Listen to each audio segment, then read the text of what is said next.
नमस्कार बांधवांनो. Recording in progress. मी कुमार आहे. मी एक दारूड आहे. परमेश्वराची हाय हाय हाय हाय हाय परमेश्वराची अद्भुत कृपा आहे मित्रांनो.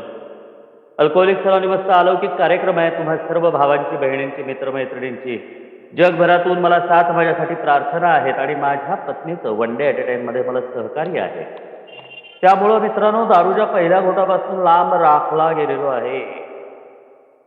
मी माझ्या बळावर, कुठल्या माणसाच्या बळावर, कुठल्याही मानवी शक्तीच्या किंवा मानवनिर्मित शक्तीच्या सामर्थ्यानं दारूच्या घातक विषारी पहिल्या घोटापासून लांब राखला जाऊ शकत नाही. मला लांब राखलं जावं लागतं, कारण माझा आजार हा भयानक आहे. धूर्त, कावेबाज, घोटाळ्यात टाकणारा, प्रबळ, कारस्थानी, कोणत्याही क्षणी उफाळून येणारा आणि माझ्या मरणाबरोबर संपणारा असा आजार घेऊनच मी जन्माला आलेलो आहे मित्रांनो. आणि मी आत्ता बांधवांचं शेअरिंग ऐकत होतो. फार मी अनेक गोष्टींची ओळख पटत होती मित्रांनो. मला आयडेंटिफाय करत होतो. शेवटच्या काळात का दारू पित होतो हेच कळत नव्हतं. बरं, दारू पिली तर जगणार नाही, आणि दारू नाही पिली तर मरता येत नाही, अशी अवस्था विचित्र झाली होती. अशा कात्रीमध्ये सापडलो होतो मित्रांनो. आणि मग जेव्हा मित्रांनो पायऱ्यांच्या कार्यक्रमाचा अंतःकरणापासून स्वीकार अंतःकरणापासून करावा लागतो. आपल्या स्वतःच्या अंतःकरणापासून. बुद्धीनं किंवा भावनेनं स्वीकार केला तर कार्यक्रम माझ्या आजपर्यंत पोचत नाही. कारण हा कार्यक्रम काय सांगितला आहे, का सांगितला आहे, आणि मला याचा उपयोग आहे का, या 3 गोष्टींचा विचार मी करायला पाहिजे असं माझ्या एक दिवस लक्षात आलं.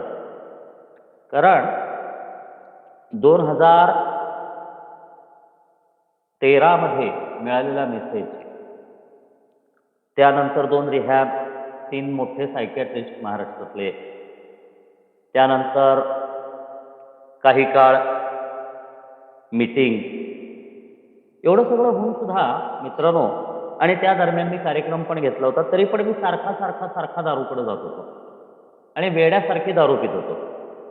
इन्सॅनिटी म्हणजे अविवेकीपणा, सॅनिटी म्हणजे विवेकीपणा. सॅनिटी म्हणजे विवेकीपणा, ह्याच शब्दाचा दुसरा अर्थ आहे शहाणपणा. शहाणपणानं वागणं.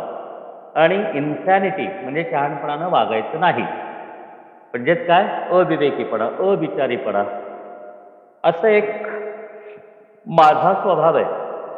आणि वर्षानुवर्षाच्या माझ्या आयुष्यात आलेल्या अनुभवाने आणि मित्रांनो दारूच्या काळात वाढलेल्या, उफाळून आलेल्या माझ्या सगळ्या स्वभावदोषाने, चरित्रदोषाने मित्रांनो, ती इन्सॅनिटी जी होती, अविवेकीपणा जो होता, तो वाढला होता. आणि म्हणून अल्कोहोलिक अनोनिमस काय म्हणतं की दारुडा म्हणून मी वेडा नाही, मी वेडा नाहीये, किंवा मी जगायला नालायक नाही, तर मी एक आजारी असा माणूस आहे. आणि त्या आजाराचं नाव आहे मद्यपान, ज्याला आत्ता भाऊ सांगत होते त्याप्रमाणे कुठलेही उपाय, उपचार उपलब्ध नाहीत. कारण प्रत्येक दारुड्याच्या व्यक्तिमत्वाच्या मध्ये विकार तर आहे, डिसऑर्डर तर आहे, व्यक्तिमत्व विकार तर प्रत्येक दारुड्याला आहे, पण त्याचं प्रमाण आणि त्यात कोणते नेमके स्वभावदोष, चरित्रदोष आहेत हे मात्र वेगवेगळ्या प्रमाणात आणि वेगवेगळे असू शकतात. काही बांधवांना सेक्सचा जास्त ओढ असते.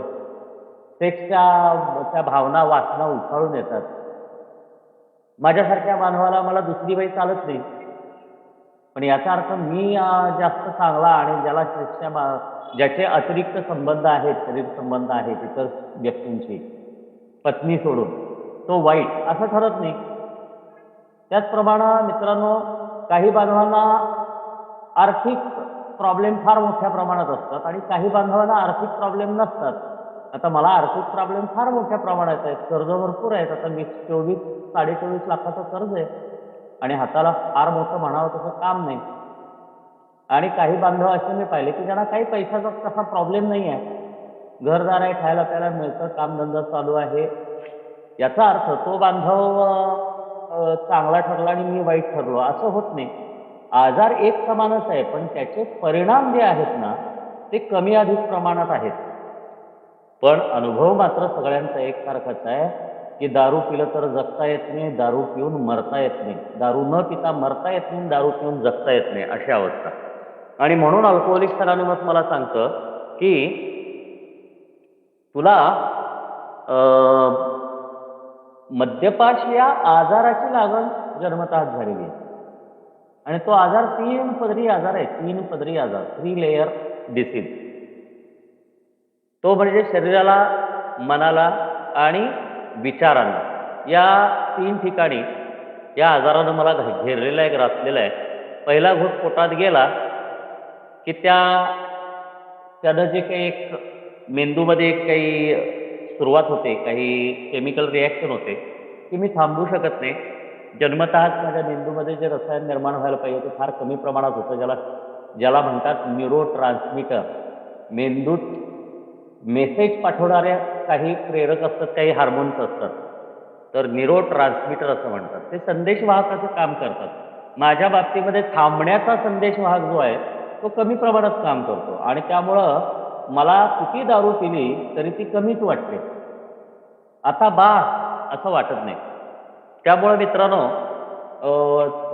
हा शारीरिक मानसिक आजार आहे. आणि तिसरा म्हणजे माझ्या विचारांना जन्मतःच मित्रांनो कीड लागले, म्हणजे क्रम चुकलेला आहे माझ्या विचारांचा. माझे विचार अतिरेकी असतात, माझ्या इच्छा बेफाम असतात आणि माझ्या कल्पना अफाट अचाट असतात. मी सत्य वस्तुस्थितीत, सत्य परिस्थितीत आत्ताच्या क्षणात जगू शकत नाही. एकतर मी भूतकाळात जगतो किंवा मी भविष्यकाळात उडत राहतो. हे सगळे त्या आजाराचे परिणाम आहेत. आणखीन हे वाढत वाढत वाढत जाऊन मित्रांनो माझ्यामध्ये उतावीळपणा, हेकेखोरपणा आणि सक्तीखोरपणा वाढतो. मी impulsive, compulsive, obsessive, progressive permanent genetic disorder म्हणजे उतावीळ, सक्तीखोर, हेकेखोर, सातत्यानं वाढत जाणाऱ्या कायमस्वरूपी अशा जेनेटिक डिसऑर्डर म्हणजे जनुकीय विकाराचा बळी आहे. जनुकीय विकार म्हणजे जन्मतःच मी काही कमतरता घेऊन जन्माला आलेलो आहे. त्यामुळे मित्रांनो हे मला कळत नाही. या आजाराचा भयानक भाग हा आहे की आय एम ओके, मी ओके आहे. आय एम इन कंट्रोल, मी कंट्रोलमध्ये आहे आणि माझ्या कंट्रोलमध्ये सर्व काही आहे, अशी माझी भावना असते. या आजाराचा अजून एक चेहरा म्हणजे डिसीज ऑफ डिनायल असं म्हणतात. नकाराचा आजार आहे.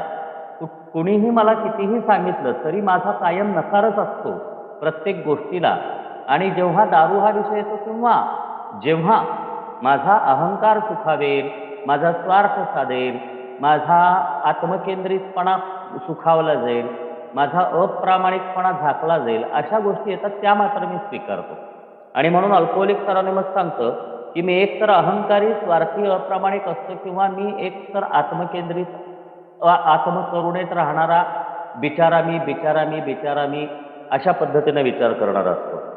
आणि म्हणून मित्रांनो ज्या पहिल्या दारुड्यांनी बिग बुक आणि 12 पायऱ्या आणि 12 रूढी यासारखी महत्त्वाची पुस्तकं लिहिली, त्या दारुड्यांनी ह्या सगळ्या गोष्टींचा स्वतःमध्ये अभ्यास केला होता. काय आहे स्वतःची माझी अवस्था, मी कसा आहे हे त्यांनी पाहिलं आणि मग माझ्यासारख्या दारुड्यासाठी लिहून ठेवलं की मी कसा आहे हे पाहणं. कुमारेसनं स्वतःला पाहायचं की मी कसा आहे. कुमारेसनं दुसरा कसा आहे ह्यासाठी बघत राहून दुसऱ्याची मापं काढायची कुमारेसला अधिकार नाही आहे. अल्कोहोलिक्स अनॉनिमसनं स्वातंत्र्य दिलं आहे, परंतु ते दुसऱ्याची मापं काढण्यासाठी नाही दिलेलं. दुसरा कसा वाईट आहे किंवा दुसरा कसा चांगला आहे हे ठरवण्याचं काम कुमारेसचं नाही आहे. कुमारेसनी स्वतःच्या बाबतीत स्वतः ठरवायचं, स्वतःचं अंतःकरण स्वतः बघायचं आणि स्वतःवरती 12 पायऱ्यांचा कार्यक्रम कृतीत उतरवून उपाय करायचा. आता हा कार्यक्रम आपण यावरती चर्चा करतोय जानेवारीपासून. तर मित्रांनो आपण 4थ्या पायरीवरती आता आहोत. 4थ्या पायरीचं आपण वाचन, विश्लेषण, अभ्यास करतोय. आणि 4थ्या पायरीची सुरुवातच मला काय सांगते, आमच्या नैतिकतेचा शोधक आणि निर्भय आढावा घेतला. आमच्या नैतिकतेचा शोधक आणि निर्भय असा आढावा घेतला. तर चौथी पायरी ॲक्च्युअल काय सांगते? आम्ही निर्भयपणे व अत्यंत सूक्ष्मपणे आमच्या स्वभावातील गुणदोषांची यादी केली. येस. आता माझ्या स्वभावामध्ये जे दुर्गुण आहेत, जे दोष आहेत, त्याची यादी मी स्वतः करायची आणि ते मला जमणार आहे का मी स्वतः करायचे असेल तर मला कधीच जमणार नाही ते. का नाही जमणार? त्याचं कारण मी दारूड आहे आणि माझा स्वभाव, माझी धारणा, माझा निश्चित असा एक काय म्हणतात श्रद्धा अशी असते की मी जे करतोय ते बरोबरच करतोय. माझं काय चुकलं? ह्यामुळं दारू पिली, त्यामुळं दारू पिली, असं झालं म्हणून दारू पिली, तसं झालं म्हणून दारू पिली, कुणीतरी बोललं म्हणून दारू पिली, मला बोलायला दिलं नाही म्हणून दारू पिली, सुख झालं म्हणून दारू पिली, दुःख झालं म्हणून दारू पिली, आनंद झाला आणि वाईट झालं, आणखीन हे झालं ते झालं. माझ्याकडं 1000 कारणं आहेत, 16,000 कारणं आहेत. आणि त्यामुळं मी माझ्या बळावरती या कार्यक्रमाच्या सूचनांचं आचरण करू शकत नाही. मी हतबल आहे, मी शक्तिहीन आहे आणि म्हणून या कार्यक्रमाच्या सूचनांचं पालन जर मी करायला सुरुवात केली मनापासून, तर मात्र मला चौथ्या पायरीत येता येता माझे गुणदोष बघण्यासाठीची जी काही धाडस लागतं, निर्भयपणा लागतो, भीतीमुक्त, स्वतःचा अत्यंत गलिच्छ असा चेहरा अंतःकरणाचा, स्वतःचं घाणीनं विचित्र गोष्टींनी, चरित्रदोष आणि स्वभावदोषांनी भरलेलं मन, हे पाहण्यासाठीला धाडस लागतं ना मित्रांनो. त्यामुळं निर्भयपणा आणि शोधक आढावा. शोधक आढावा, शोधक म्हणजे काय? अत्यंत सूक्ष्म तपासकाम. जसं पोलीस एखाद्या गुन्हेगाराचा शोध करतात किंवा एखाद्या गुन्ह्याचा तपास करतात, तसं मी माझ्या स्वतःच्या दुर्गुणांचा, दोषांचा, माझ्या स्वतःच्या स्वभावाचा शोधक आढावा, तपासकाम करायचं आहे.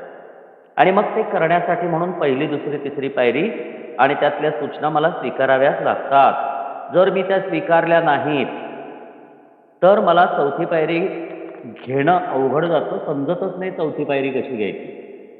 तर चौथी पायरी घ्यायची. आता पायरी घ्यायची म्हणजे काय? तर पायरी घ्यायची म्हणजे त्यातल्या सूचना ज्या आहेत, हे सगळे सूचना मांडलेल्या आहेत अल्कोहोलिक्स अनोनिमसच्या पहिल्या बांधवांनी. या सूचना मांडलेल्या आहेत. त्यानंतर त्यांनी काय सांगितलं की हे प्रस्ताव आहेत, तर ह्याचा उपयोग तुमच्या आयुष्यात करा. म्हणजे कुमार, तुझ्या आयुष्यात तू या सूचनांचं पालन कर. या सूचनामध्ये सांगितल्याप्रमाणे तू तुझ्या आयुष्यामध्ये तू पहा नेमकं काय आहे ते. तुझ्या बाबतीतल्या गोष्टी तुलाच कळू शकतात. तुझ्या बाबतीत इतरांनी काही मतं मांडण्यात काही अर्थ नाही आहे. आणि तू दारुड आहेस, मद्यपाशी आजाराने ग्रस्त आहेस, तू अहंकारी आहेस, तू सहसा इतरांचं ऐकत नाहीस आणि त्याकरता तू स्वतः पहा तुझ्यातले गुण काय आहेत, दोष काय आहेत, दुर्गुण काय आहेत आणि त्या गुणदोषांची यादी तुझी तू स्वतः कर, असं मला अल्कोहोलिक्स अनोनिमसनं सांगितलं. आणि त्यासाठी काय लागतं? कठोर प्रामाणिकपणा आणि निर्भीडपणा. कठोर प्रामाणिकपणा म्हणजे काय? कुठल्याही परिस्थितीत स्वतःला सुट्टी द्यायची नाही. स्वतःला कुठल्याही परिस्थितीत सुट्टी द्यायची नाही. म्हणजे हात राखून ठेवायचा नाही आहे.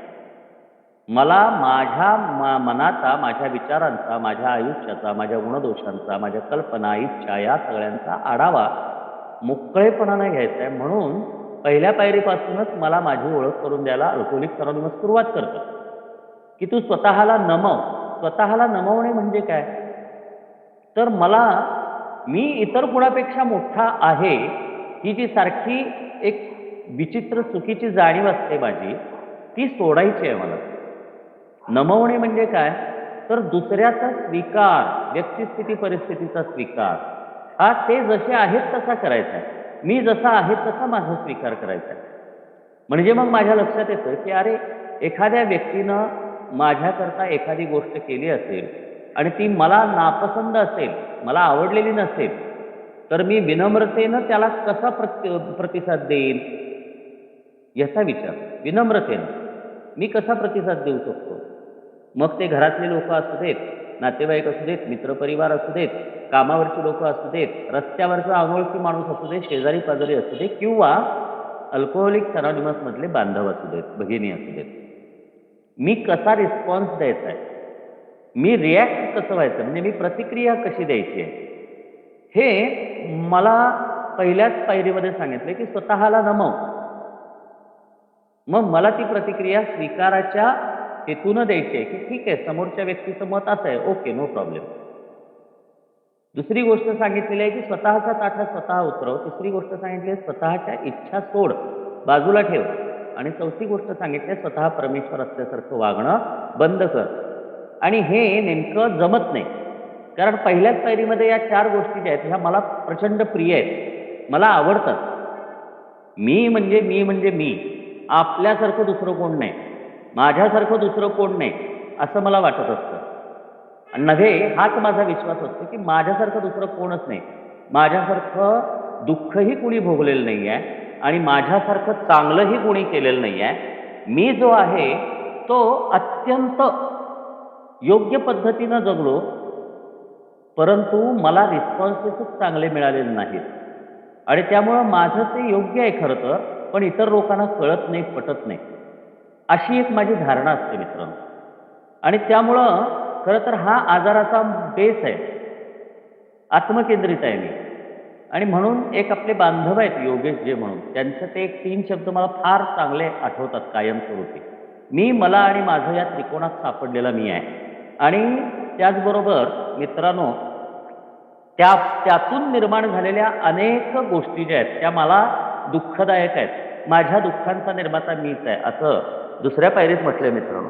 मग आता ज्यावेळेला मला माझ्या बाबतीत काही करायला जमत नाही, त्यावेळेला मला काय करावं लागेल, तर मला माझ्याहून ताकदवान, ऊर्जावान अशा कुठल्या तरी अस्तित्वाची मला मदत घ्यावी लागेल. आता आय नीड हेल्प, मला मदत हवी आहे, हे शब्द मी उच्चारतो.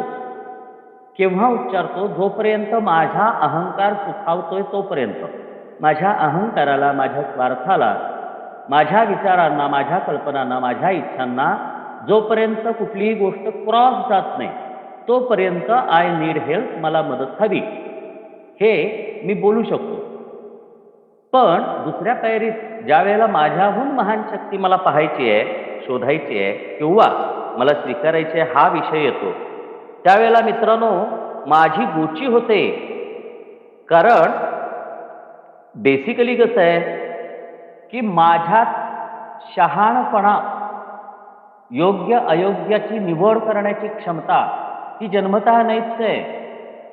आणि मद्यपानाच्या काळामध्ये, मद्यपाशाच्या या आजाराच्या प्रभावाखाली ती पूर्णपणानं गमावून बसलेलं आहे, म्हणूनच पराभूत झालेलो आहे, म्हणूनच मला मदतीची गरज आहे. पण पहिल्या गटापासून लांब राहिलो, आता मला माझ्यात काही बदल करायची गरज आहे असं मला वाटत नाही, अशी अवस्था एक येते. तर पहिल्या मुठापासून थांबलो ना, बायकोशी व्यवस्थित बोलतोय, 2 घास व्यवस्थित खातोय, तब्येत सुधारायला लागली, आता दाढी करतोय, आता कपडे नीटनेटके घालतोय, आता मी झिंगत आट्यापाट्या खेळत घरी येत नाही, आता मी कोणाला शिव्या देत नाही आणि आता मी उत्मात करत नाही, 4 पैसे खिशामध्ये शिल्लक राहायला लागलेले आहेत, आता मी कामाला जायला लागलेलो आहे, तर आता बास झालं, संपला विषय. आणि त्यामुळे मित्रांनो पहिल्या पायरीवरतीच घुटमळणारे अनेक बांधव आपल्या सभोवती असतात. आणि मग जाणवून येतं, हे लक्षात येतं की अरे, दारू न पिता देखील मी जर दुसऱ्या पायरीकडे वळलो नाही आणि पहिल्या पायरीतलं पहिलं गोष्ट सोडून बाकीचं काहीच स्वीकारलं नाही, या ज्या 4 बेसिक सूचना दिल्यात त्या जर स्वीकारल्याच नाही आहेत, तर मग माझे संबंध पहिल्यासारखे सुरळीत झालेले नाही आहेत बरं का. मला अजूनही राग येतो, मला अजूनही निराशा येते, हताशा येते, वैफल्यग्रस्त होतो, अजूनही संकटांना सामोरं जात असताना माझ्या काळजात धडधड होते, अजूनही माझं BP वाढतं आणि अनेकदा इतरांना दोष देण्यासाठी माझ्या मनामध्ये विचार उचल खातात. हे सगळं लक्षात येतं जर मी माझ्या बाबतीमध्ये संवेदनशील असेल. आणि कारण माझ्या बाबतीत झालं मित्रांनो, पहिल्या घोटापासून लांब राहिलो, पण 8च महिन्यामध्ये मित्रांनो पुन्हा एकदा आयुष्यातून उठलो, ते कायमचा उठलो मित्रांनो. आणि याकरता मला दुसऱ्या पायरीत सांगितले की कुमार, तुला गरज आहे. कशाची गरज आहे? तर तुझ्याहून जास्त ताकदवान असणारी अशी शक्ती तुझ्यामधल्या ह्या काही दोष आहेत ना, त्या दोषांच्या वरती मात करायला तुला मदत करू शकते. आणि मग त्यासाठी मला सांगितलंय मनाची तयारी, मोकळं मन आणि विनयशीलता, स्वीकार जसं आहे तसं स्वतःचा, इतरांचा, व्यक्तिस्थिती परिस्थितीचा आणि जी उच्च शक्ती म्हणून तू स्वीकारतो, तुला समजली त्याचा स्वीकार जसं आहेस तसं. आणि मग दुसऱ्या पायरीत आपण पाहिलंय की 4 प्रकारचे दारुडे असतात. परमेश्वर आहे यावर विश्वास नाही, परमेश्वर आहे यावर पूर्ण विश्वास आहे, परमेश्वर आहे पण तो माझ्या उपयोगाचा नाही अशी माझी धारणा आहे. आणि चौथा प्रकार असतो परमेश्वर आहे किंवा नाही ह्याच्याशी मला काही घेणं नाही, मीच जो काही आहे तो, म्हणजे मी माय सेल्फ मेड मॅन आहे मी. अशा 4 विचारांचे दारुडे एकत्र येतात. आणि परंतु दुसरी पायरी ही सर्व प्रकारच्या विचारांचे दारुडे एकत्रितपणे हातात हात घालून उभे राहू शकतात अशी पायरी आहे. कारण प्रत्येकाला स्वतःच्या बळावरती कोणतेही बदल करता येत नाही स्वतःमध्ये. म्हणून कोणीतरी महान शक्ती माझ्यापेक्षा पाहिजे हे प्रत्येकाला दुसऱ्या पायरीच्या आचरणानंतर लक्षात येतं. आणि तिसऱ्या पायरीत कृतीकडं जाणाऱ्या श्रद्धेचा हा मार्ग आहे, कृतीत उतरणाऱ्या श्रद्धेचा हा मार्ग आहे असं तिसरी पायरी सांगते. आणि मग त्यामध्ये ज्या वेळेला मी माझ्या इच्छा आणि माझं जीवन परमेश्वराच्या हाती सोपवायचा विचार माझ्यासमोर मांडला जातो, प्रस्ताव मांडला जातो तिसऱ्या पायरीद्वारे, त्यावेळेला तो प्रस्ताव घेणं माझ्यासारख्या कठीण असतं. मी सुरुवातीला स्वीकार तर करतो, तोंडाने बोललो मी, कुमारीस तोंडाने बोलतो की येस मी माझ्या इच्छा आणि जीवन आता परमेश्वराच्या हवाली करतो, कारण माझं माझ्यावर कोणत्याही प्रकारचं नियंत्रण मी स्वतः ठेवू शकत नाही. परंतु परमेश्वराच्या हाती इच्छा आणि जीवन सोपवलं असं जरी म्हटलं तरीही स्वेच्छेचा अतोनात गैरवापर करण्याची जी वर्षानुवर्षाची सवय मला आहे आणि जी जन्मतः माझ्यातली विकाराची गोष्ट आहे, विकार आहे तो, तर त्यामुळं मी काही बाबतीमध्ये फक्त परमेश्वराच्या हाती इच्छा माझ्या सोपवतो आणि काही बाबतीमध्ये माझं जीवन परमेश्वराच्या हाती सोपवतो. त्या काही गोष्टी म्हणजे काय आहेत तर पैसा आहे, प्रणय आहे, प्रतिष्ठा आहे, ह्या 2-3 गोष्टी आहेत.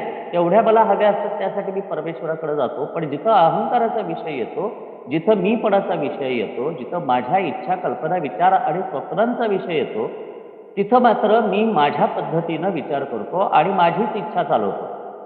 आणि त्यामुळं मित्रांनो अनेकदा प्रचंड प्रॉब्लेम हे माझ्यासारख्या दारुड्याच्या आयुष्यात निर्माण होऊ शकतात. दारूच्या पहिल्या घोटापासून लांब असून पण मी माझ्या पत्नीसमोर विनम्र होऊ शकलेलो नव्हतो बरेच महिने मित्रांनो.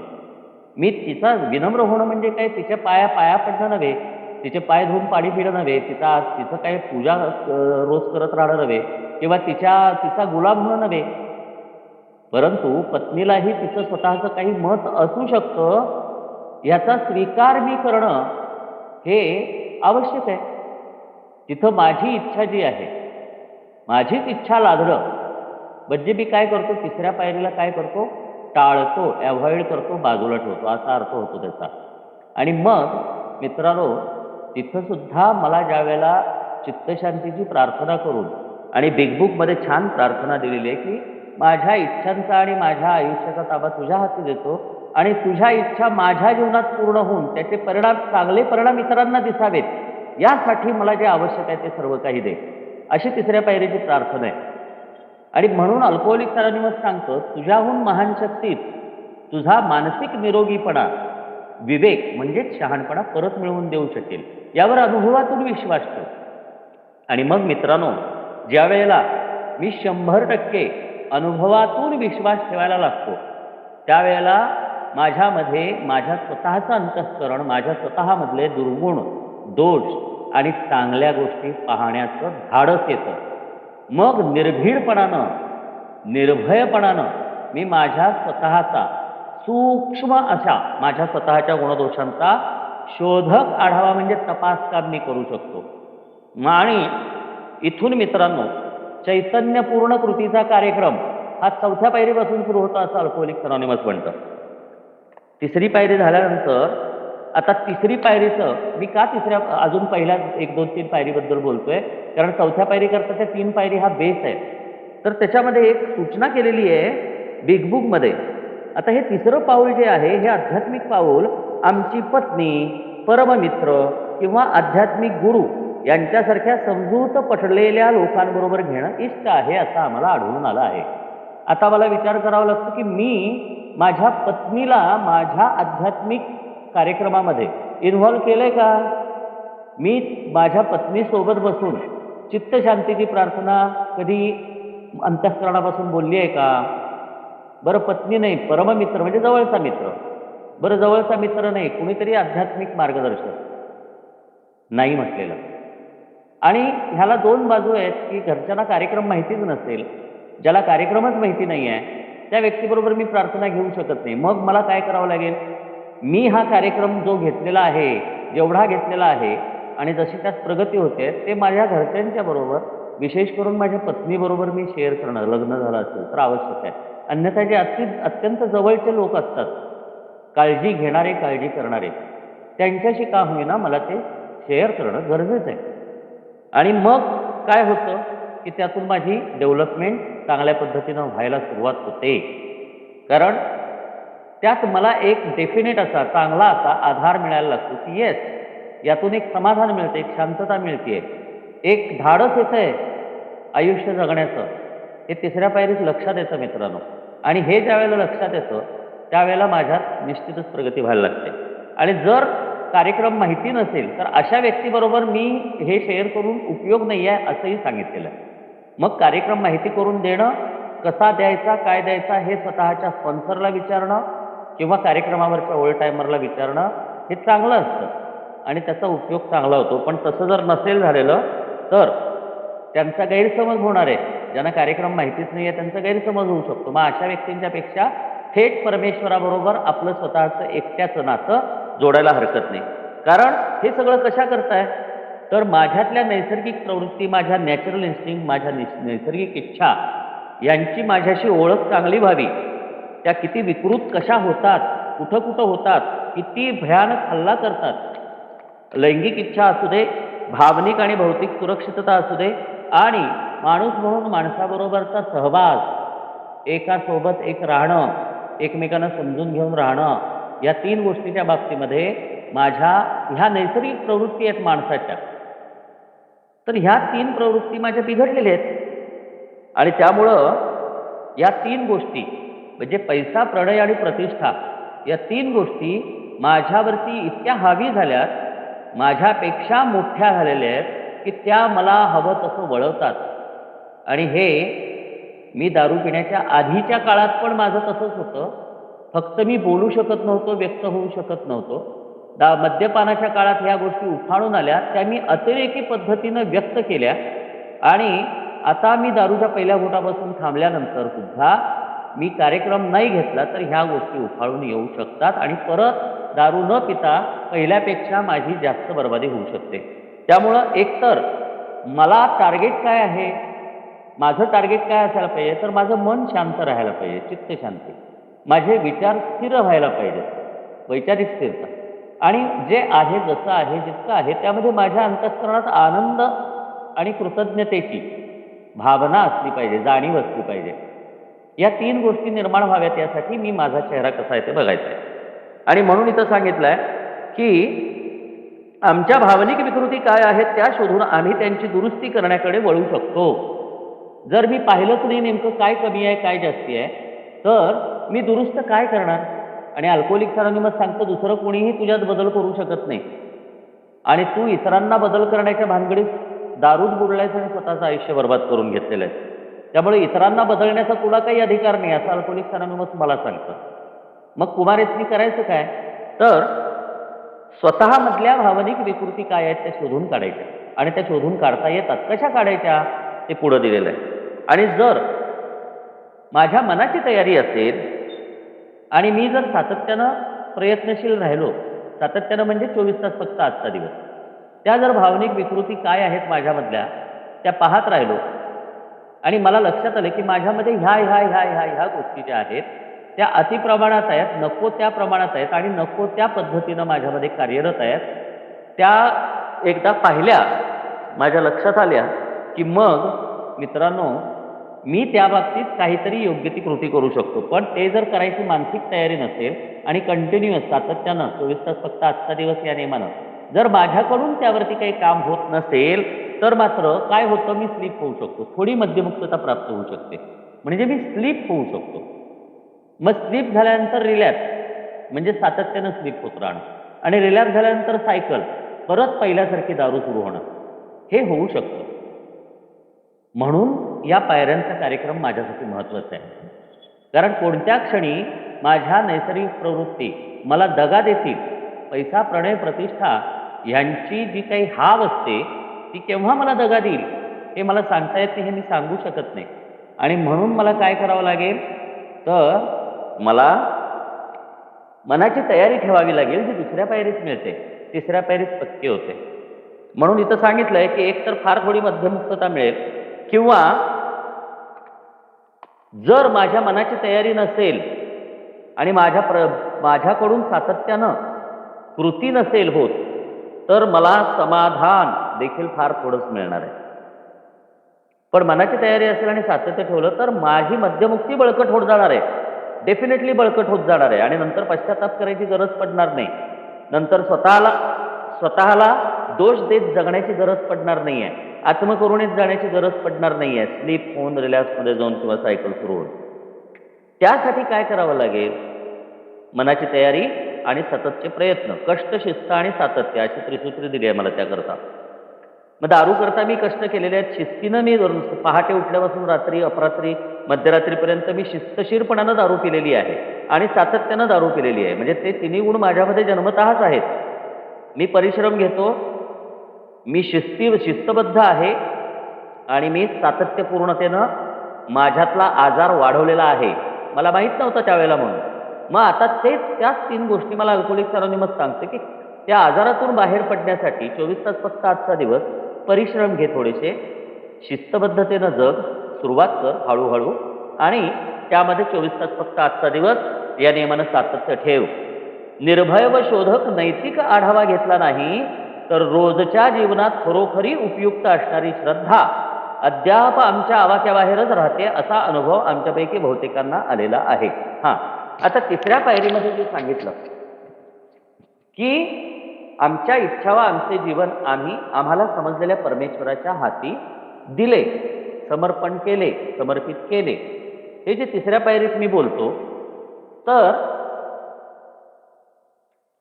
ते बोलत असताना श्रद्धेची देणगी मला दुसऱ्या पायरीत मिळालेली असते. पण ती श्रद्धा ही रोजच्या रोज वाढली पाहिजे उच्च शक्तीवरती.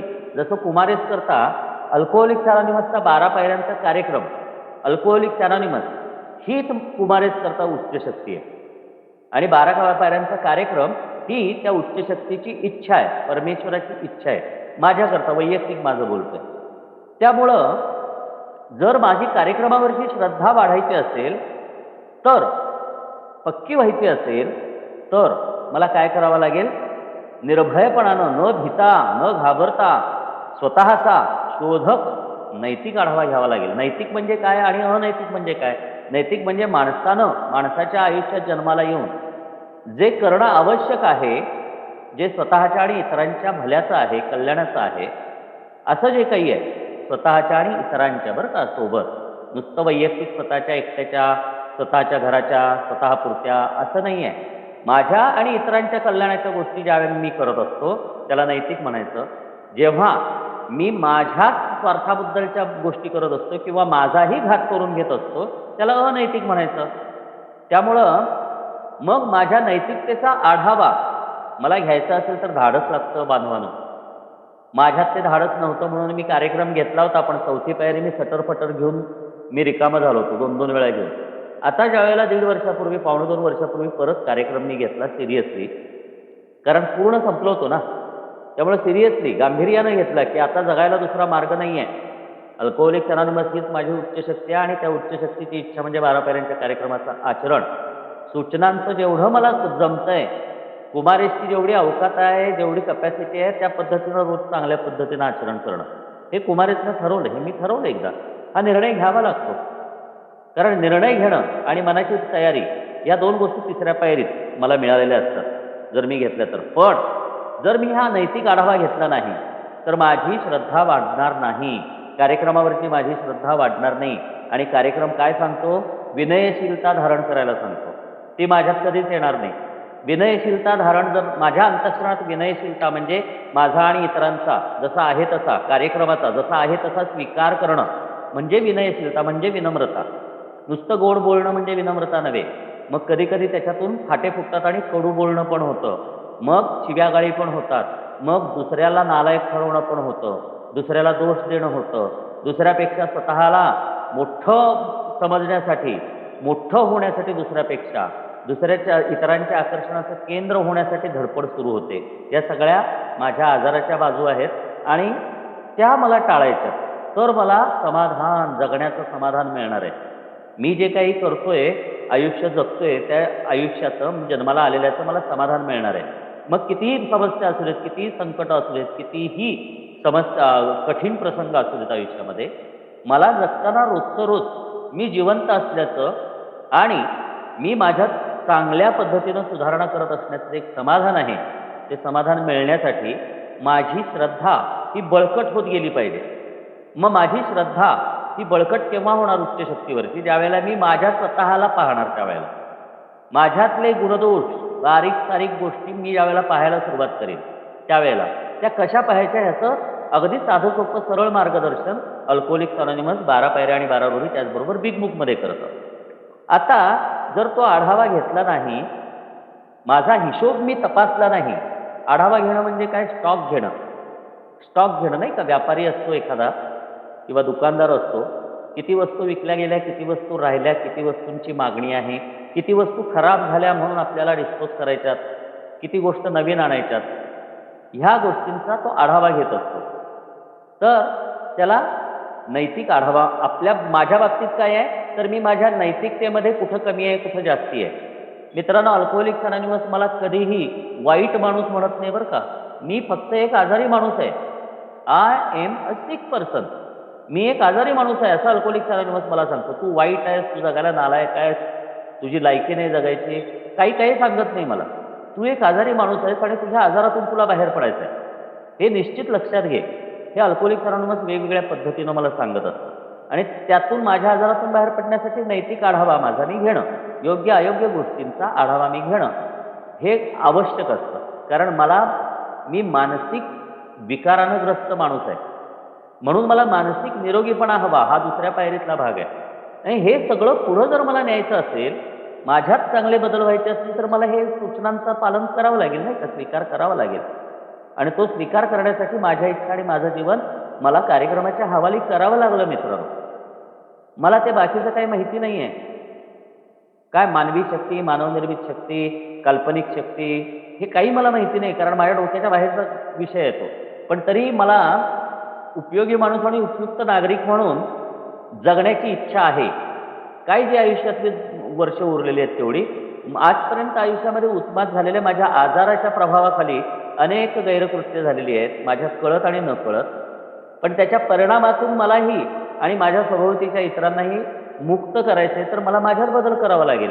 आणि म्हणून हा नैतिक आढावा आहे. आता आढाव्याचं कार्य तपशीलवार हातात घेण्यापूर्वी आपण मूळ समस्या काय आहे त्याकडे काळजीपूर्वक पाहूया बरं का. मूळ समस्या काय आहे माझी, हे मला काळजीपूर्वक पाहावं लागतं. काळजीपूर्वक म्हणजे अगदी बारकाईनं पाहावं लागतं, गांभीर्यानं पाहावं लागतं, की मला माझी स्वतःची इच्छा असेल तरच मी एखादी गोष्ट मनापासून करू शकतो. त्यामुळे ते मनापासून नेमकी समस्या काय आहे माझ्या समस्येची ओळख मला व्हावी लागते. कारण काय आहे, की माझ्या समस्येची ओळख मला स्पॉन्सर करून देऊ शकतो, परंतु तो त्याच्या अनुभवातून करून देऊ शकतो. पण त्याच्या अनुभवातून त्यांनी माझ्या समस्येची ओळख करून दिल्यानंतर मला पुस्तक मार्गदर्शन करतं. हे जे लिहून ठेवले ना, हा आराखडा आहे, त्याचं मार्गदर्शन मिळतं. की ते जर एक पान मी रोज वाचायला सुरुवात केली, आज नाही समजलं, कालांतराने समजणार आहे. पण मला एक पान तरी किमान वाचायला हरकत नाही आहे, नाही का? वाचाल तर वाचाल असं जगातले लोक म्हणतात. तर मग वाचाल तर वाचाल म्हणजे काय? माझा जीव वाचवायचा असेल तर मला वाचलं पाहिजे. जसं अनुभव कथन करतो, अनुभव कथन ऐकतो, स्पॉन्सरचा मार्गदर्शन घेतो, तसं त्या स्पॉन्सरच्या मार्गदर्शनाबरोबरच मी कसा आहे नेमका, माझी नेमकी समस्या काय आहे, हे मला समजून पूर्ण घ्यायचं असेल, जास्तीत जास्त चांगल्या पद्धतीने समजून घ्यायचं असेल, तर पुस्तकातलं एक तरी पान रोज वाचायला हवं, हरकत नाही. आता काय आहे, पुढे येणाऱ्या साध्या उदाहरणावरून आम्ही त्यांच्याबद्दल विचार करू, त्याला बराच मोठा अर्थ प्राप्त होईल. आता काही उदाहरणं त्यांनी दिलेली आहेत. मूळ समस्या माझी काय आहे ते मला लक्षात यावं यासाठी काय केलं, उदाहरणातून बोललं जातं. मग त्या उदाहरणातून मला तात्पर्य कळतं की नेमकी समस्या काय आहे त्याचं. आणि ती जर मला उदाहरणातून मी समजून घेतलं तर त्याचा अर्थ जो आहे ना तो माझ्या लक्षात येईल आणि माझ्या ह्या इच्छेला नैतिक आढावा घेण्याची माझी जी तयारी आहे त्याला काहीतरी अर्थ प्राप्त होईल, चांगला अर्थ प्राप्त होईल. आता इथं सांगितलंय की एखादी व्यक्ती सगळ्यात जास्त महत्त्व लैंगिक इच्छेला देत आहे असे गृहीत धरा. समजा समजा प्रत्येक दारुडा काही लैंगिक इच्छेनं ग्रस्त असतो असं काही नाही आहे. कुणाला पैशाची इच्छा असते, कुणाला प्रतिष्ठेची इच्छा असते. असं वेगवेगळ्या इच्छा, नैसर्गिक वृत्ती कुठली ना कुठली तरी एक प्रबळ असते प्रत्येक माणसामध्ये. तर समजा की एखाद्या व्यक्तीचं विचारसरणी जी आहे ती लैंगिक इच्छेला महत्त्व देते. तर अशा बाबतीत ती अत्यंत निकडीची आकांक्षा, त्याला अत्यंत गरजेची इच्छा ही निकडीची आकांक्षा म्हणजे त्याच्याकरता ती लैंगिक इच्छा ही गरजच आहे. हा त्याचा नैसर्गिक प्रवृत्ती विकृत झाल्याचा त्याच्या बाबतीतला त्याचा अनुभव आहे. ही नैसर्गिक प्रवृत्ती, लैंगिक प्रवृत्ती ज्या वेळेला विकृतीच्या दिशेनं जाते त्यावेळेला ती 24 तास सर्व काळ ती निकड बनते, गरज बनते की त्याचेच विचार, तेच सगळं सगळं डोक्यामध्ये सातत्यानं तेच चालत राहतं. तर अशा परिस्थितीमध्ये त्याच्या वस्तुनिष्ठ आणि भावनिक सुरक्षिततेच्या संधी त्याचबरोबर त्याच्या समाजातले स्थान नष्ट करील. येस, नैसर्गिक प्रवृत्ती कोणत्या क्षणी, केव्हा आणि कुठे कशा विकृत झाल्या हे आम्हाला समजलेच नाही, असं ह्याच्या आधीच आपण वाचलंय गेल्या वेळेला. तर एखाद्या व्यक्तीला जर लैंगिक आकांक्षा ही जर त्याची अतिप्रमाणात असेल, ही जर त्याची नैसर्गिक विकृती म्हणून निर्माण झालेली असेल तर काय होऊ शकतं, तर त्याची ॲक्च्युअल त्याला गरजेच्या ज्या गोष्टी असतात त्या बाबतीत तो असुरक्षित होऊ शकतो. भावनिक सुरक्षितता म्हणजे व्यक्तिमधले परस्पर एक नातेसंबंध, आपलेपणा, जिव्हाळा, एकमेकांची काळजी घेणं, ही भावनिक सुरक्षितता प्रत्येक माणसाला गरजेची असते. त्या बाबतीत त्याला अपयश येऊ शकतं आणि त्याचबरोबर अशा अतिरिक्त लैंगिक विकृत वर्तनामुळं किंवा त्या इच्छांच्यामुळं अशा बांधवाचं, जर अशा भगिनीचं, अशा मित्रमैत्रिणीचं वर्तन जे आहे ते त्याच पद्धतीनं होतं. वागणं, बोलणं, बघणं, ऐकणं, करणं सगळं त्याच पद्धतीनं होतं. त्यामुळं समाजामध्ये त्याचं स्थान जे असतं ते नष्ट होतं आणि लोक त्याच्यापासून एकतर सावध राहायला लागतात किंवा त्याच्यापासून तुटून राहायला लागतात. आता ही झाली लैंगिक इच्छा विकृत होण्याचं उदाहरण. आता दुसरं दिले की दुसऱ्या एखाद्याला कुठलं असू शकतं. आता हे वेगवेगळ्या दारुड्यांच्या वेगवेगळ्या नैसर्गिक प्रवृत्ती प्रबळ असतात, ताकदवान असतात. दुसऱ्या एखाद्याला आर्थिक सुरक्षिततेचं एवढं आकर्षण निर्माण होईल की त्याला धनसंचय करण्यापासून दुसरं काहीही करण्याची इच्छाच राहणार नाही. म्हणजे फक्त पैसा पैसा पैसा पैसा. आता दारूच्या पहिल्या गोटापासून थांबलो, आता एक तर मला सेक्स पाहिजे, सेक्स पाहिजे, सेक्स पाहिजे, सेक्स पाहिजे, नाहीतर मला पैसा पाहिजे, पैसा पाहिजे, पैसा पाहिजे, पैसा पाहिजे. आणि नुसतं पैसा पैसा पैसा करून काय होईल, त्याला दुसरं काही करण्याची इच्छाच राहणार नाही. म्हणजे त्याची नैसर्गिक प्रवृत्ती ही भौतिक सुरक्षिततेकडं जास्त प्रमाणात वळली आणि विकृत झाली.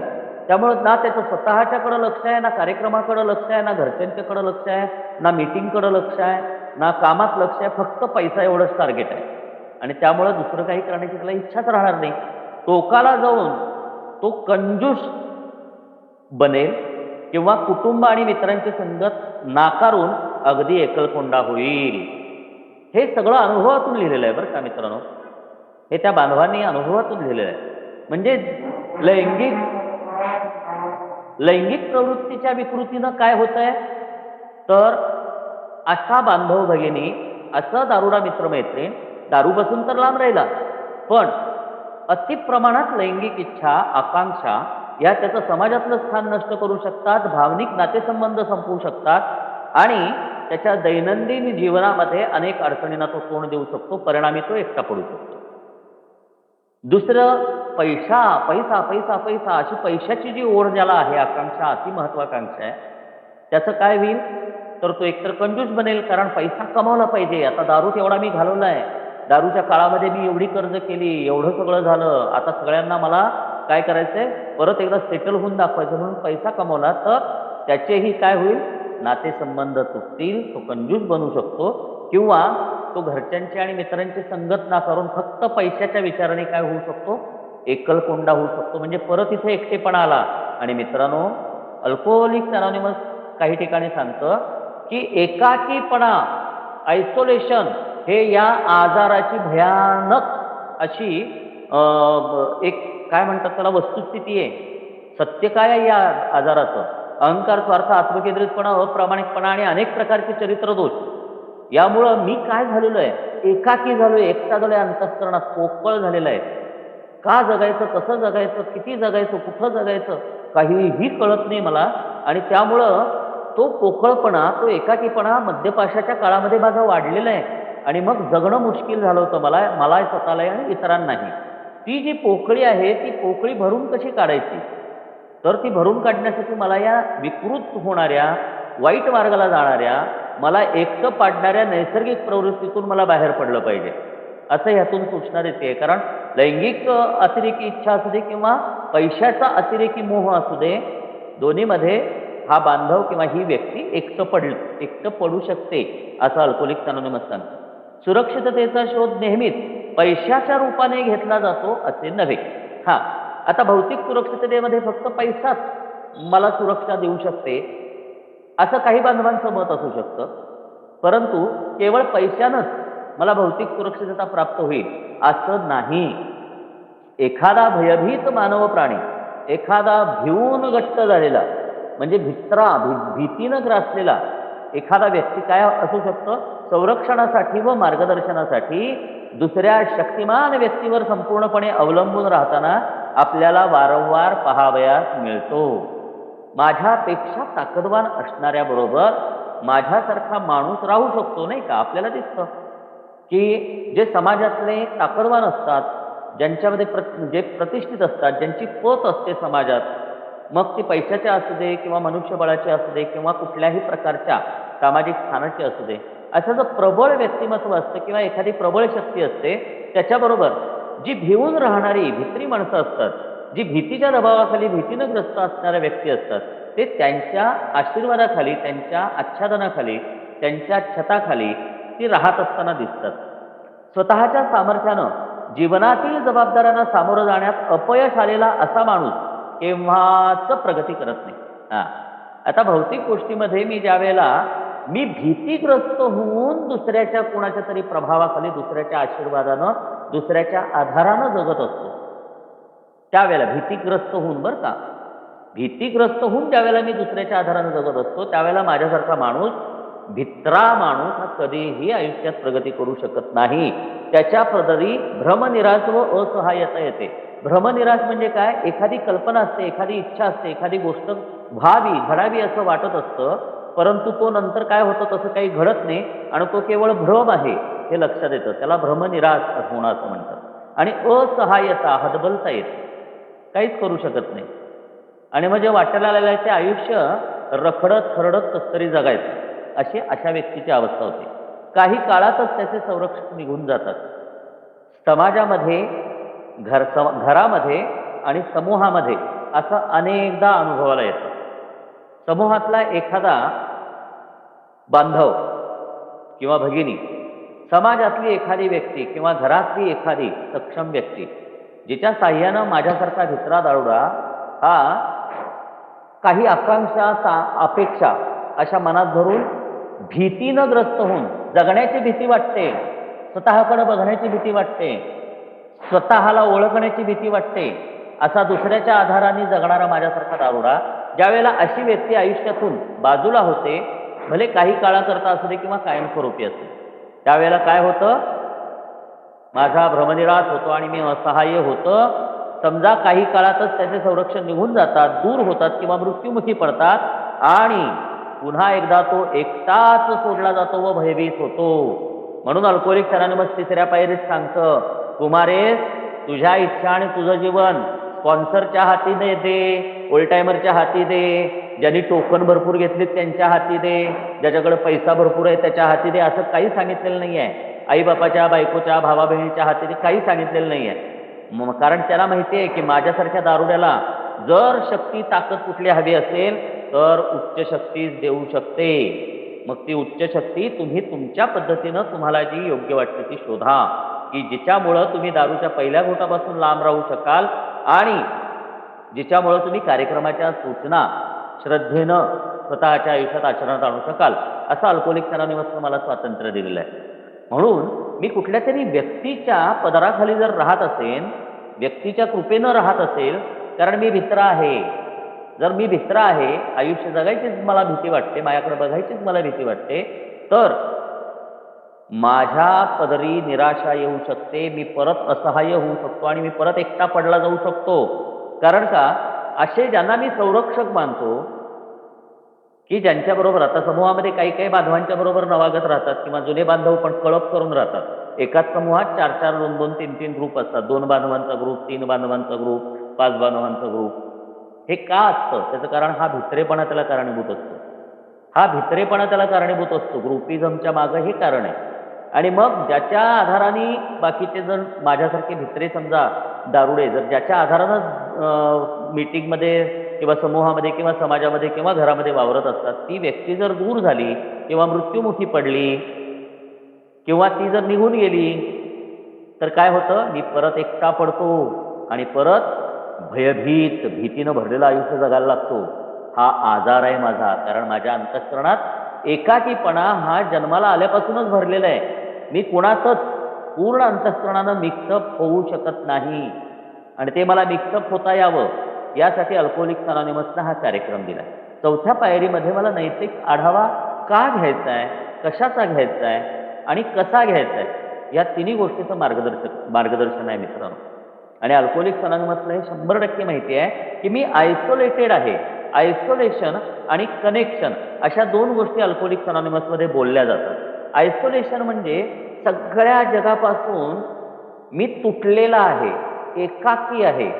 अहंकार, आत्मकेंद्रितपणा, स्वार्थ आणि अप्रामाणिकपणा या 4 भिंतींच्या मध्ये मी कैद झालेलो आहे माझ्याच स्वभाव दोषांच्या मध्ये.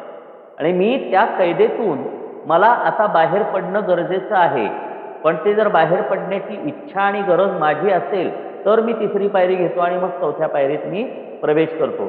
नाहीतर मला कुठल्या तरी कारणाच्या आधारानं, कुठल्या तरी व्यक्तीच्या आधारानं, कुठल्या तरी स्थितीच्या परिस्थितीच्या आधारानं माझी भीती लपवून दुसऱ्यावरती अवलंबून राहायची गरज वाटते.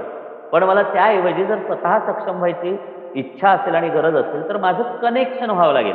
आयसोलेशन म्हणजे एकाकीपणा आणि कनेक्शन हा आयसोलेशनच्या विरुद्ध अर्थाचा शब्द आहे. कनेक्शन म्हणजे जुळणे, जोडलं जाणे, म्हणजे एकाकीपणा संपणे, एकटेपणातून दुकटेपणामध्ये येणं, म्हणजे कुणीतरी सोबत आहे. त्याकरता ही मीटिंग आहे मित्रांनो. अल्कोहोलिक्स अनॉनिमसच्या समूहाच्या निर्मितीचं कारण काय आहे? डॉक्टर बॉब आणि बिल डब्ल्यूला पहिल्यांदा 2 जण भेटले. त्यावेळेला त्याला अनुभव आला की अरे आजपर्यंत आपण एकाकीपणानं एकटेच जगत होतो. कुठल्या प्रसंगाला गेलं, घरात काही कार्यक्रम असेल, कुठं मीटिंगला गेलं तरी मी सगळ्यांच्या मध्ये असून पण एकटा असतो. माझ्या डोक्यात काहीतरी वेगळं चालू असतं. तर ते कनेक्शनमध्ये बदललं पाहिजे, दुखतेपणा आला पाहिजे. हे त्यांच्या लक्षात आलं त्या दोघांच्या. आणि ते दोघंच होते पहिल्यांदा. 50 बांधव नव्हते, 100 नव्हते, 1000 नव्हते, 10 पण नव्हते, 3 पण नव्हते, दोघंच बांधव होते. आणि मग त्यांच्या लक्षात आलं एकाकीपणातून मला बाहेर पडायचं असेल आणि मला जुळायचं असेल, एकमेकांची ऋणानुबंध निर्माण करायचे असतील, की जे ऋणानुबंध निर्माण झाल्यामुळे माझ्या अंतःकरणातली पोकळी भरून निघणार आहे, तर माझं कनेक्शन झालं पाहिजे. ते कनेक्शन 3ऱ्या पायरीत कुणाबरोबर झालं पाहिजे हे सांगितलंय. तर ते झालं पाहिजे कुणाबरोबर? माझ्या उच्च शक्तीबरोबर.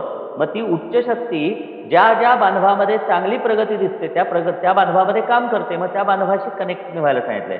स्टिक टू द विनर्स असं अल्कोहोलिक्स अनॉनिमस सांगतं. पहिल्या घोटापासून लांब राहिलेल्याला चिकटून राहा असं नाही सांगत. ज्यांनी कार्यक्रम घेऊन स्वतःच्या आयुष्यात सकारात्मक चांगले बदल घडवलेले आहेत तो विनर आहे, तो विजेता आहे. आणि त्या विजेत्याच्या सोबत राहणं, की जो नम्र आहे, जो स्वतःला नमवतो रोजच्या रोज, जो स्वतःचा ताठा रोज उतरवू शकतो, जो स्वतःच्या इच्छेनं नव्हे तर जे योग्य आहे ते कार्यक्रमातल्या सूचनांच्या आधारानं निर्णय घेऊन त्याप्रमाणे करतो. आणि जो स्वतः परमेश्वर असल्यासारखा नव्हे तर एक सर्वसामान्य माणसासारखा वागतो, बोलतो, विचार करतो, चालतो. हे ज्या बांधवामध्ये गुण आहेत तो विनर आहे मित्रांनो. म्हणून stick to the winner. Winner म्हणजे विजेता. 24 तास फक्त आजचा दिवस स्वतःच्या आतल्या स्वभाव दोषांना टाळण्यामध्ये माझा विजय आहे. माझ्या स्वतःच्या प्रतिक्रिया, माझ्या स्वतःच्या इच्छा, आकांक्षा, अपेक्षा, माझ्या स्वतःचं मोठेपण टाळण्यामध्ये विनिंग आहे, विजेता आहे, विजय आहे मित्रांनो. आणि त्यामुळं अशा बांधवांच्या बरोबर मी जेवढा राहीन तेवढा माझा एकाकीपणा संपत जातो. नाहीतर मी फक्त पहिल्या घोटापासून लांब राहतो आणि माझं बाकीचं सगळं जे वागणं बोलणं आयुष्य जे आहे ते पहिल्यापेक्षा भयानक पद्धतीनं चालू राहतं. भले पैसा असेल किंवा पैसा नसेल, घर असेल किंवा नसेल, घरचे असतील किंवा नसतील, माझ्यात काही फरक पडत नाही. मी फक्त पहिल्या घोटापासून लांब राहिलो होतो. पण कार्यक्रमाचा स्वीकार केला आणि मी उच्च शक्तीशी कनेक्शन केलं, जुळला गेलो, तर चौथी पायरी मला घेता येते. आणि उच्च शक्तीशी जुळणं यासाठी जगात दुसरं कुणी माझ्यासाठी काही करू शकत नाही. मी इथं जुळावं लागतं. कितीही मला प्रवचनं दिली, कितीही मला उपदेशाचे डोस पाजले, कितीही कुठलाही जगातला महान स्पॉन्सर व्यक्ती, महान दारोडात व्यक्ती म्हणून स्पॉन्सर म्हणून मला मिळाला, तरी जोपर्यंत मी स्वतःहून माझं समर्पण उच्च शक्तीला करत नाही तोपर्यंत माझं कनेक्शन होऊ शकत नाही. तोपर्यंत मी एकाकी, एकटा, भित्रा, पश्चातापग्रस्त असाच जगणार आहे. हे एकंदर ह्या 2-3 उदाहरणावरून मित्रांनो माझ्या लक्षात आलेलं आहे. आणि त्यामुळं आयसोलेशनमधून कनेक्शनमध्ये, एकाकीपणामधून दुकटेपणामध्ये म्हणजे जोडलं जाण्यामध्ये माझं काय पाहिजे, रूपांतरण व्हायला पाहिजे. आणि ते रूपांतरण होण्यासाठी सगळ्यात पहिलं माझं कनेक्शन हे उच्च शक्तीसोबत व्हावं लागेल. अल्कोहोलिक्स अनॉनिमसच्या बांधवांच्या मध्ये, ज्यांच्यामध्ये उच्च शक्ती कार्य करते, म्हणजेच अल्कोहोलिक्स अनॉनिमसचा कार्यक्रम कार्य करतो, त्यांच्याशी जुळणं हे कुमारेस करता फायद्याचं ठरलं. आणि त्यामुळं आज कुमारेसला ओळखणारे किती बांधव आहेत? वैयक्तिक ओळखणारे 2500-3000 बांधव आहेत. पण त्यांच्यापैकी कुमारेस कनेक्ट होऊ शकतो, जुळू शकतो असे कार्यक्रमावरचे बांधव किती आहेत? 7 ते 8च आहेत. पण स्टिक टू द विनर सांगितले. विजेत्यासोबत चिकटून राहा. कार्यक्रम ज्यांच्यामध्ये कार्य करतोय त्यांच्यासोबत चिकटून राहा. आणि ज्यांना कार्यक्रम घ्यायची तळमळ आहे, जे तळमळतायत, जे प्रयत्न करतायत, जे परिश्रम घेत आहेत, त्यांच्याबरोबर तू तुझा कार्यक्रम भक्कम कर, असं अल्कोहोलिक्स अनॉनिमस सांगतं. म्हणून युनिटी, एकता, हा जो अल्कोहोलिक्स अनॉनिमसचा वारसा आहे, तो 12 पायऱ्यांचा कार्यक्रम जास्तीत जास्त चांगल्या पद्धतीनं स्वतःच्या आयुष्यामध्ये आचरणात आणता यावा, यासाठी एकमेकांना सहकार्य करणं म्हणजे एकता आहे, म्हणजेच युनिटी आहे मित्रांनो. आणि हे सगळं घडावं यासाठी मला 3ऱ्या पायरीत परमेश्वराशी, उच्च शक्तीशी कनेक्ट व्हावं लागतं. तर मी 4थ्या पायरीत मला धाडस येतं. मग मी निर्भयपणानं तो आढावा घेऊ शकतो आणि मग माझे गोंधळ सगळे संपतात. मी जोपर्यंत माझ्या बुद्धीनं चालतो तोपर्यंत मला पायऱ्यांचा कार्यक्रम समजत नाही. अल्कोहोलिक्स अनॉनिमसच्या कार्यक्रमाचं एक मोठं वैशिष्ट्य आहे, तुम्ही कृती करायला सुरुवात केली तरच कार्यक्रम कळतो. तुम्ही कृती न करता आधी मी कार्यक्रम समजून घेतो आणि मग कृती करतो असं म्हटलं तर कार्यक्रम तुम्हाला घेता येणार नाही. हे एका ओल्ड टायमरचं एक फार मोठं वाक्य माझ्या आयुष्यामध्ये, माझ्या मनामध्ये मी कोरून ठेवलेलं आहे की जोपर्यंत चॉकलेट खात नाही तोपर्यंत त्याची चव मला कळणार नाही. त्या चॉकलेटविषयी मी नुसती माहिती वाचली, मी नुसतं उपदेश ऐकले, नुसती काय कोणाचं स्पीकर मीटिंग ऐकली तर काही मला त्या चॉकलेटची चव कळणार नाही आहे. मेलडी खाओ खुद जान जाओ, असं बबन भाऊ म्हणून एक आपले बांधव आहेत, त्यांचं एक वाक्य माझ्या लक्षात राहतं. मेलडी खाओ खुद जान जाओ. स्वतः चॉकलेट खाल्ल्याशिवाय त्या चॉकलेटची चव मला कळणार नाही आहे. तसंच मी कृतीत उतरवला कार्यक्रम तरच मला कळणार आहे. मी नुसता अभ्यास करून, PhD करून, आणखीन उपदेश ऐकून, उपदेश देऊन मला कार्यक्रम कळत नाही. त्यामुळं कृती करायला सुरुवात केली की कार्यक्रमाची चव कळायला लागते.